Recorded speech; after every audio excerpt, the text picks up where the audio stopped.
San Quentin State Prison would first open its doors in July of 1852 and is California's oldest operating state prison. It is now home to some 3,000 minimum, medium, and maximum custody incarcerated individuals. Back on September 17th, 2024 at around 3:30 p.m., staff would respond to an alarm being sounded due to a cell that was occupied by Mark Squires and Gustavo Lopez. Responding officers would observe 70-year-old Squires unresponsive and immediately would call for medical assistance and 911. And although staff would initiate life-saving measures on the 70-year-old Squires and transport him to the prison's triage and treatment area, Mark Squires was pronounced deceased at 4:04 p.m. 2,000 child sex offenders are behind bars in Utah right as we speak. A majority of them will be released and returned to the community. But can a child molester be rehabilitated back into society and not reoffend? That's the question. ABC4's Brittany Johnson goes one-on-one with a child sex predator and also dives into the topic with a clinical director for answers. Tonight, confessions of a child molester. 90% of the time, a child will be abused by someone in their circle of trust, according to Prevent Child Abuse Utah. Tonight, you'll hear from a Utah man who was sent to prison for sexually abusing close to 24 children in his neighborhood. He underwent therapy and now claims he's the safest man in his community. But can therapy rehabilitate a pedophile? He preyed upon and abused more than 20 neighborhood children. He agreed to talk to ABC4 News about his crimes. I've had to confess to my crimes so many times, it makes me ill.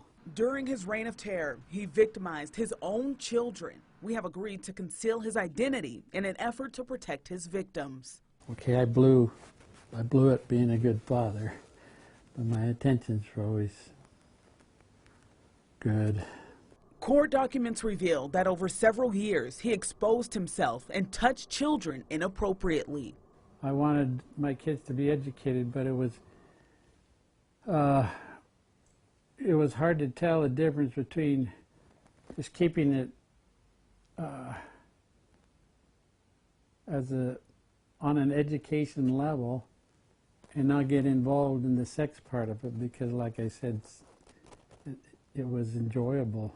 Records also state he had sexual intercourse and sodomized some of his young victims.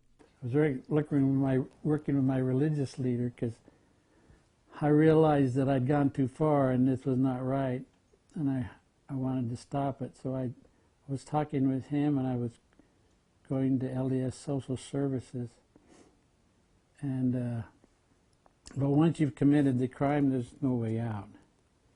A court-ordered psychological evaluation found his, quote, ability to rationalize his sexual offenses bordered on delusional. I find young children beautiful and sweet and innocent, and I can see how it's considered disgusting. Locked behind bars from 1997 until 2009, the self-proclaimed reformed pedophile asserts the therapy he received in prison successfully rehabilitated him. Therapy works if the person having the therapy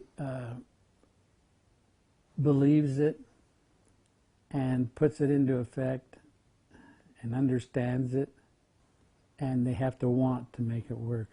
But my main deterrent is knowing what I want for the future, and to be with my family.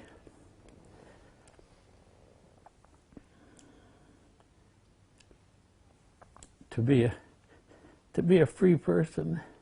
Of somebody who has a compulsive personality. For insight into the rehabilitation of sex offenders, I sat down with Mace Warren, the clinical director for Alpha Counseling and Treatment, a provider which treats about 1,000 child sex offenders annually. If rehabilitation is based solely on, does the person return back to prison after committing a new sex crime, then we're very successful with that. What's going on, you guys? Welcome back. Another episode of Green Lit Gang TV. Much love, much appreciation. Thank you guys so much for checking out the channel today. It means a lot that you are here. Really quick, before we jump into it, let's do the intros. If you're new to the channel, welcome. Thank you for taking the time to watch the video. Hope you enjoy it. If you do like, go back, check out some of the videos, check out some of the other content, and let me know what you think below.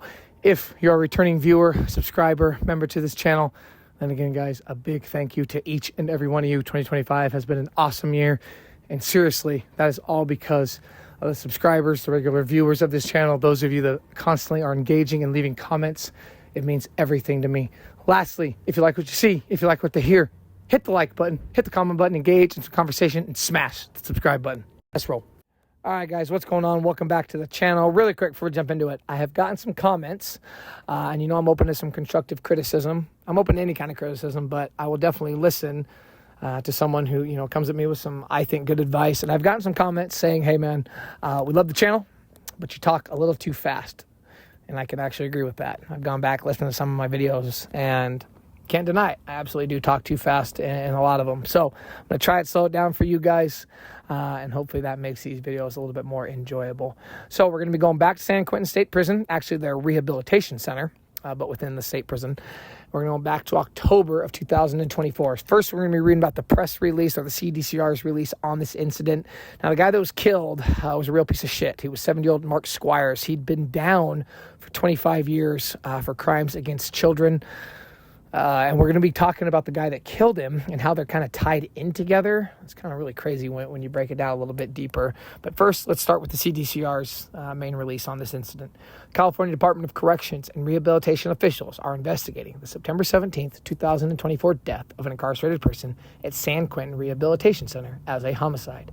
At 3:30 p.m., staff responded to an alarm and approached a cell occupied by Mark Squires and Gustavo Lopez. Responding officers observed Squires unresponsive in his cell and immediately called for medical assistance and 911.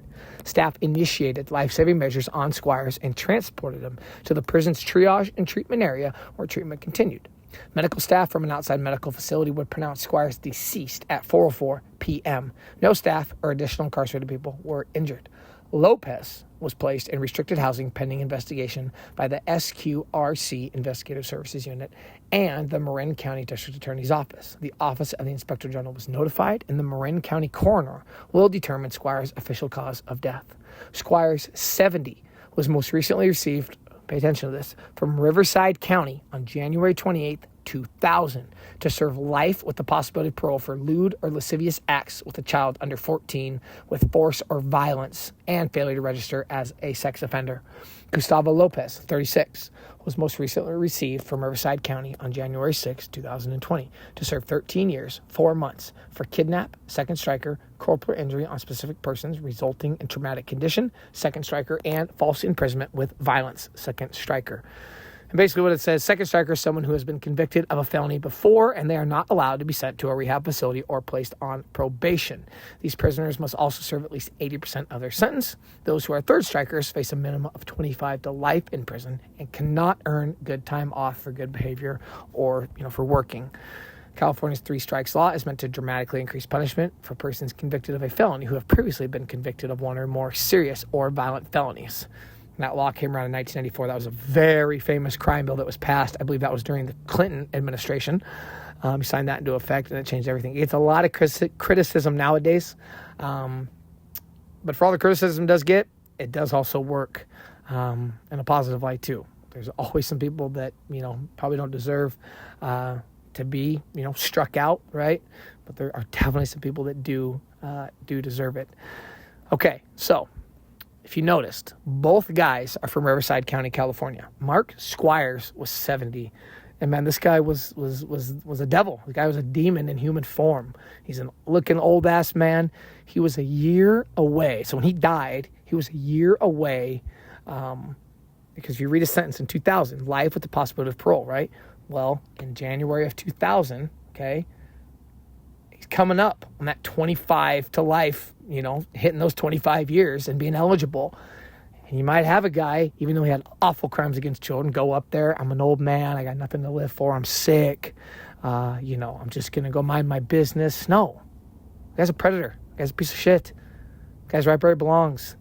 And I try sometimes not to give my opinion one way or the other on some of these cases, but in this case, it's like, dude, no. It's disgusting on every level. And what I was going to say is Gustavo Lopez is 36, right? So basically Squires is double his age. Well, if you look back on this, okay, Gustavo Lopez is also from Riverside County. This guy, Mark Squires, was infamous and notorious. And basically they named him the Riverside County, molester, okay? So there's a good chance that Gustavo Lopez may have known people that were victims of this piece of shit. Okay? Really, you're from Riverside County, it's in Southern California. Gustavo Lopez is a Southsider, he's a gang member, came up in the streets. Don't get me wrong, it seems like he committed some not so great crimes, but this Mark Squires guy, there is a special place in hell for people like him, and I truly, truly believe that. When you read the specifics of his crimes, acts of child under 14 with force or violence, yeah, it makes you think about stuff you really don't even want to think about. And then when you break down their ages, and they're saying this was an accident, right? They said that Gustavo Lopez was accidentally placed with Squires, that he should not have been placed with Squires because of his second striker, because of his violent nature, that he should have never been placed in a rehab facility within the prison. And I just have a hard time believing it was an accident. I feel like people, administrators, guards, somebody within that prison knew that this guy, Mark Squires, was going to be up for parole and that he might have a decent chance of getting out after serving 25, 26 years. And they accidentally put a guy in half his age, gang ties, violent streak, and knew exactly what a guy like Gustavo Lopez would do to a guy like Mark Squires, especially when they're from the same county. And in this case, I'm not always for the vigilante justice. I'm not always for the, hey, man, the guy got what he deserved. But in this case, 1,000% Mark Squires got what he deserved. And things were handled properly. Mark Squires should have never seen the light of day. And in this case, Gustavo Lopez made sure that was never going to happen. So anyway, let me know what you guys think in the comments below. Hope you enjoyed the story. And until next time, you already know what it is. Peace.